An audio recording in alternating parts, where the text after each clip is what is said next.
Abans, els objectes eren molt més respectats. Els nostres avis convivien amb estris que els acompanyaven al llarg de la vida. En l'actual cultura del fast food, la vida dels objectes és més efímera, però no deixen de tenir importància perquè continuen parlant de nosaltres mateixos. En el teatre passa igual que a la vida. L'atrezzo, és a dir, els objectes i mobles que envolten els personatges, diuen moltes coses de com són aquests personatges. En ocasions, pot ser més interessant dedicar el temps a buscar un moble o un objecte que no pas dedicar hores i hores a pintar un talonet de paper d'embalar. Ara bé, no es tracta de moblar un piset amb tots els seus detalls. D'això ja se n'encarrega el cinema. Guardate, guardate. Es tracta d'aprofitar la vida dels objectes i la seva relació amb nosaltres. De la mateixa manera que ho ha fet la història del retrat.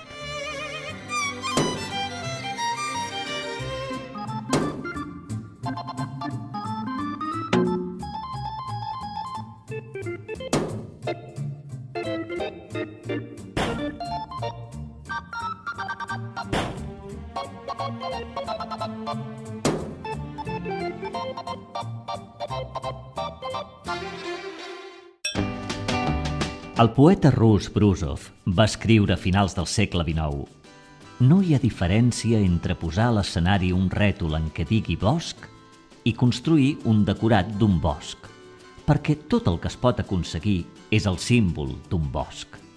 Cap art pot reflectir la realitat. El que diu Brusov és que l'escenografia ha de ser com la poesia, ha de ser una interpretació poètica de la realitat. Avui dia estem molt influenciats per les imatges televisiva i cinematogràfica, obstinades a imitar la realitat. Però al teatre i a la comèdia de l'arte pot ser més interessant que allò il·lustratiu sigui substituït per la metàfora.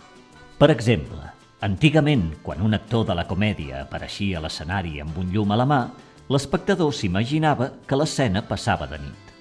Anem a fer el joc de relacionar l'escenografia amb la poesia.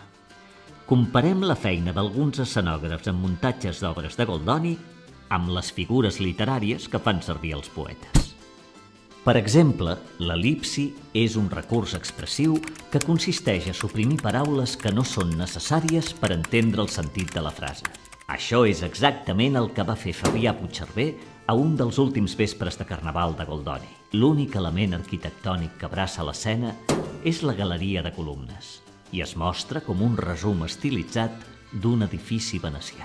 De la mateixa manera que el poeta prescindeix de paraules, l'escenògraf es desprèn de detalls i anècdotes. La sinècdoca o la metonímia es fan servir en poesia per ampliar el significat d'un mot quan una part d'alguna cosa és usada per representar el tot.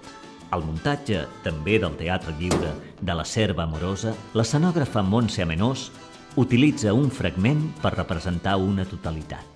3 elements d'atrezzo evoquen la resta de la cambra del signor Ottavio.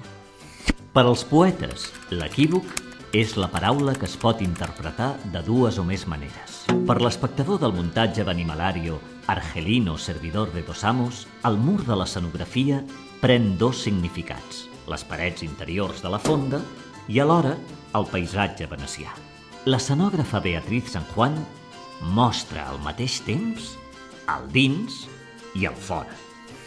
Quan un mot que significa literalment una cosa n'expressa una altra que té una certa semblança amb aquella, neix la metàfora. I l'escenògraf Ezio Frigerio coneix bé aquesta forma poètica. A l'espectacle Arlecchino servidore di due padroni del Piccolo Teatro di Milano, els paravents representen metafòricament les cambres de la parella d'enamorats. Si l'escenografia no és excessivament il·lustrativa ni didàctica i en canvi és poètica, fem treballar la imaginació de l'espectador. I com que el teatre és un joc, l'espectador participa en aquest joc perquè ha de completar-ne el sentit. Fixem-nos en la pintura zen japonesa. Davant d'un dibuix com aquest, amb un traç ambigu, l'espectador ha de trobar-hi un significat. És un monjo assegut? Un pit? Un pastís? Una muntanya? A vegades és millor suggerir que sentenciar. I recordeu, si voleu divertir-vos fent teatre, també us podeu divertir veient teatre. No oblideu de vitaminar-vos i mineralitzar-vos!